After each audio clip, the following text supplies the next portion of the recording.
J'étudie au collège de Tachfine et j'ai le grand honneur de me joindre à vous pour pouvoir vous parler de la musique. La plupart des choses que nous apprenons servent à quelque chose. La grammaire à s'exprimer correctement, l'orthographe à écrire correctement, la gymnastique à tonifier notre corps et le dessin à tracer des plans ou même à décorer. Presque tous les arts et les sciences ont une utilité au quotidien.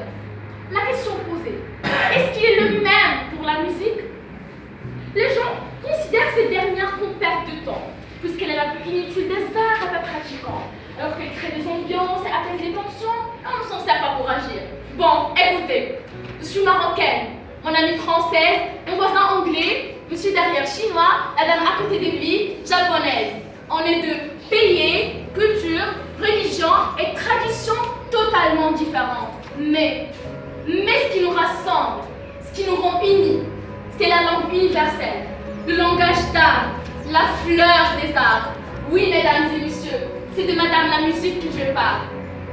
Des familles relient l'échec scolaire, l'addiction à la drogue et la violence à l'écoute de musique. Cette perche de société tourne aux bienfaits et salue les inconvénients. Continuons avec le but ciblé de tout et rien. Oui, mais répondez. Bien sûr qu'être heureux. Quand on est heureux, on voit la vie d'une autre manière.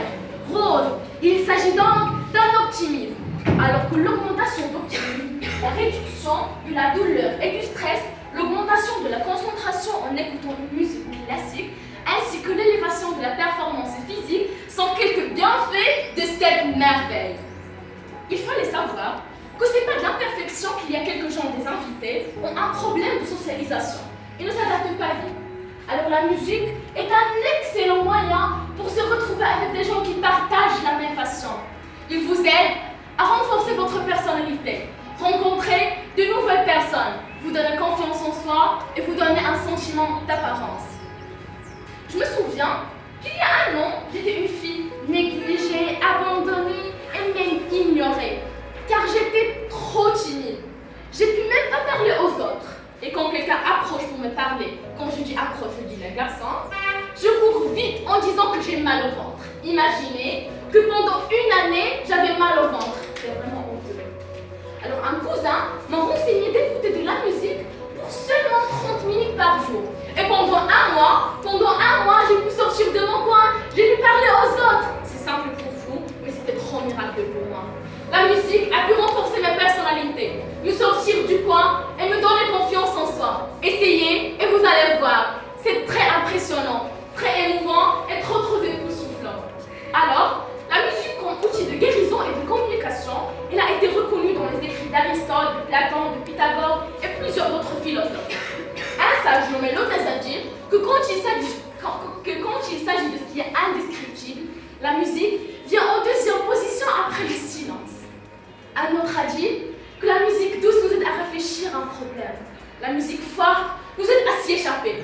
Et moi j'ai dit que comme toute bonne chose existante, la musique est une arme à double tranchant. Choisissez ce qui est optimal pour clôturer, aimer, danser, écouter de la musique et chanter. Ne jamais lentement penser. La vie est belle, la vie est courte, alors profitez-en. Merci. Bravo. Premièrement, permettez-moi de me présenter. Je m'appelle Selma El Randouri. Je suis une élève de la 3e année parcours international collégial du collège Youssef Blecheshvili. Continuons avec notre sujet. J'espère que vous serez bien. J'ai le grand honneur d'être présente aujourd'hui ici pour vous présenter mon discours concernant le... Non, je ne dois pas dire. C'est à vous de deviner. Alors, je vous aide. Scène, acte, dramaturge, suspense, dialogue, incarnation. Oui, mesdames et messieurs, du père des arts, du roi, du monsieur le théâtre que je parle. C'est l'art de la représentation d'un drame ou d'une comédie, un genre littéraire particulier. Faire du théâtre est un excellent moyen pour développer les talents d'une personne. Il se compose de plusieurs genres, la tragédie, la comédie, le drame et plusieurs d'autres. C'est une fenêtre grâce à laquelle on peut s'épanouir de nous-mêmes, de sortir de notre personnalité, d'imiter, d'incarner et d'improviser des rôles et des personnages que l'on n'est pas, de me divertir de moi et être toi. Oui, mesdames et messieurs, c'est le seul art qui nous permet cela. Et pas ça seulement. Il aide encore à surmonter sa timidité, entrer dans la peau de quelqu'un d'autre, rire, s'amuser et plusieurs choses. Et qui m'a pas cru.